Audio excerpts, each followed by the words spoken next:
रोम रोम भाइयों, सिस्टम पार देंगे। हेलो दोस्तों, ये अपना मिनी ब्लॉग का डे 3।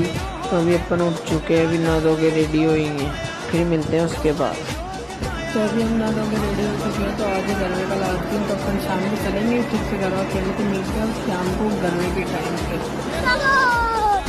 तो हम तैयार होके निकल जाते हैं गरबा खेलने की तरफ। गाड़ी स्टार्ट कर। तो हम गरबे में पहुँच के पहले करते हैं माता जी के दर्शन, तो आप भी कर लो। फिर हम माता जी के दर्शन करके हम भी खेलने लग जाते हैं गरबा, क्योंकि आज था लास्ट दिन। माता रानी की शरण वंदना है तो जन जन के लाडले जनता के प्रिय जन सेवा। तो फिर हम गरबा खेल कर निकल जाते हैं घर की तरफ। तो अभी हम आ चुके थे घर पे। अब मिलते हैं अगले व्लॉग में। कल चलेंगे अपन दशहरा देखने। जय श्री राम, जय गौ माता।